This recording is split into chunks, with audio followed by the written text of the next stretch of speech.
सिंध में जो हमारा सूबा नहीं है, सिंध असांजो सूबो ही नाहे।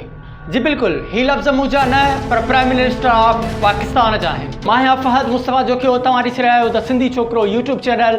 वीडियो खे वधि खां वधि शेयर कयो, लाइक कयो ऐं सब्सक्राइब कयो असांजो YouTube channel. Press the bell icon. हाणे हलूं था त वज़ीर आज़म पाकिस्तान पारां इहो ताज़ो ई बयानु ॾिनो वियो आहे साहिवाल जलसे खे ख़िताब कंदे त सिंध असांजो सूबो ई नाहे। त मां वज़ीर आज़म पाकिस्तान खे यादि ॾियारींदो हलां त पाकिस्तान जो वज़ीर आज़म जेको हूंदो आहे उहो पूरे कंट्री जो वज़ीर आज़म हूंदो आहे, सभिनी सूबनि मथां उनजी गिरफ़्त हूंदी आहे। पर तव्हां इहा ॻाल्हि करे त पीपल्स पार्टी जी सिंध में हुकूमत आहे, तव्हांखे इहो यादि ॾियारींदो हलां त पीपल्स पार्टीअ खे समूरी सिंध वोट त न आहिनि ॾिना।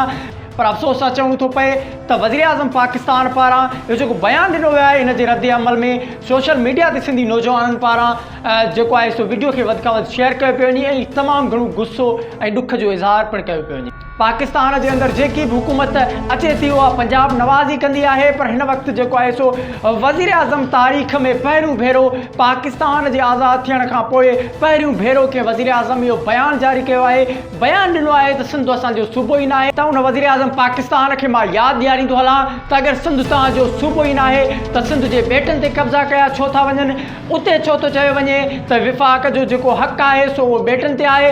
सिंध जेको तेल ऐं गैस ॾिए थी मुल्क खे, तव्हां उन टाइम ते छो न आहियो चवंदा त सिंध असांजो सूबो ई नाहे।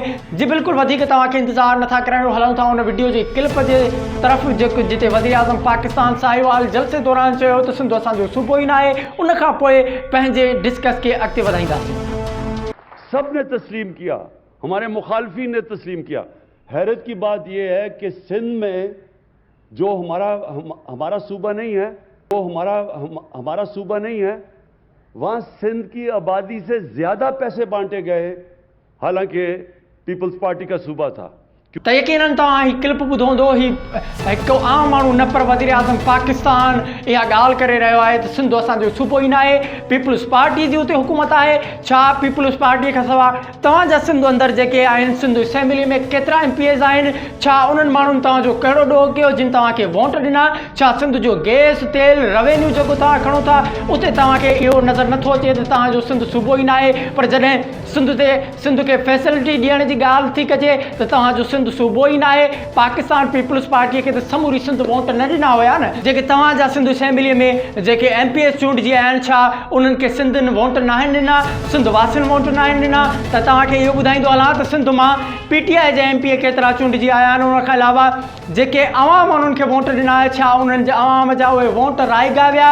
छा उन्हनि खे का सहूलियत न मुहैया थी मिलंदी? अफ़सोस सां चवणो थो पए त पाकिस्तान पीपल्स पार्टी जी ॻाल्हि कई वई आहे त पीपल्स पार्टी जी हुकूमत आहे, पर सिंध अंदरि के अहिड़ा बि माण्हू रहनि था जेके पीपल्स पार्टीअ खे वोट नथा कनि। असां हमेशह इहा ॻाल्हि कंदा रहिया आहियूं त सिंध पाकिस्तान जो हिसो आहे। पाकिस्तान खे ठाहिण वारा जेके आहिनि सो सिंधी आहिनि। पहिरीं करारदाद बि सिंध असेंबलीअ पास कई, पर अफ़सोस सां चवणो थो पए त हिन वक़्तु पाकिस्तान जे तारीख़ में पहिरियों दफ़ो वज़ीर आज़म पाकिस्तान को जलसे में अहिड़ो बयानु ॾिनो आहे त सिंध असांजो सूबो ई नाहे। अफ़सोस जहिड़ी ॻाल्हि आहे। उन खां पोइ सोशल मीडिया ते जेके आहिनि सिंधी नौजवान तमामु घणो उन वीडियो खे वायरल करे रहिया आहिनि, वीडियो क्लिप खे पंहिंजे ग्रुपनि में रखी रहिया आहिनि, मुख़्तलिफ़ जेके आहिनि सो सोशल मीडिया जे ऐप्स ते अपलोड करे रहिया आहिनि। हिन वक़्तु PTI जो को सरबराह इमरान ख़ान न पर वज़ीर आज़म पाकिस्तान आहे। पर अफ़सोस सां चवणो थो पए त अहिड़ो बयानु जारी कयो वियो आहे त सिंध असांजो हिसो ई नाहे। तव्हां वज़ीर आज़म पाकिस्तान आहियो, तव्हां हिन वक़्तु बि सियासत पिया कयो, तव्हां हिन वक़्तु बि जेको आहे सो PTI जी क़यादत पिया कयो, तव्हां PTI जो तहफ़ुज़ पिया कयो। त तव्हांखे इहो यादि ॾियारींदो हलां त वज़ीर आज़म जेको थींदो आहे सो पूरे मुल्क जो बादशाह हूंदो आहे, पूरे मुल्क ते उनजी गिरफ़्त हूंदी आहे। पर अफ़सोस सां चवणो थो पए तव्हांजे अहिड़े बयान सां सिंध वासियुनि जा जेके आहिनि सो एहसास मजरूह थिया आहिनि। सिंध वासियुनि में तमामु घणी गुस्से जी लहर ऐं मायूसी जी लहर आहे। तव्हांखे इहो ॿुधाईंदो हलां त तव्हांखे उन टाइम ते यादि नाहे ईंदो जॾहिं 70 सैकड़ो सिंध तेल गैस कोयलो ॾिए थी, ऐं तव्हांखे उन टाइम ते इहो यादि ईंदो आहे त उन मां हिसो असांखे मिले। विफ़ाक़ी हुकूमत जो हक़ आहे। बेटनि जो मामिलो हुजे त बेटनि जे मामले ते बि तव्हां इहो चवंदा आहियो त विफ़ाक़ जो हक़ आहे, त पोइ तव्हां इहो बयानु जारी कीअं था करे सघो त सिंध असांजो सूबो ई नाहे? तव्हां खां पर्सनली कंहिं कचहरीअ में न ॻाल्हि कई आहे, पर वज़ीर आज़म पाकिस्तान जे थ्रू साहिवाल जलसे में इहो तव्हां ख़िताब में इहो चयो त सिंध असांजो सूबो ई नाहे। हिन वीडियो खे वधि खां वधि शेयर कयो, लाइक कयो। वरी मिलंदासीं। फहद मुस्तफ़ा खे ॾींदा इजाज़त। द सिंधी छोकिरो यूट्यूब चैनल खे सब्सक्राइब करणु न विसारींदा। Press the bell icon. तव्हां सब्सक्राइब कयो द सिंधी छोकिरो यूट्यूब चैनल, प्रेस कयो घंटीअ जो बटण त जीअं तव्हां वटि हर वीडियो टाइम ते अची सघे।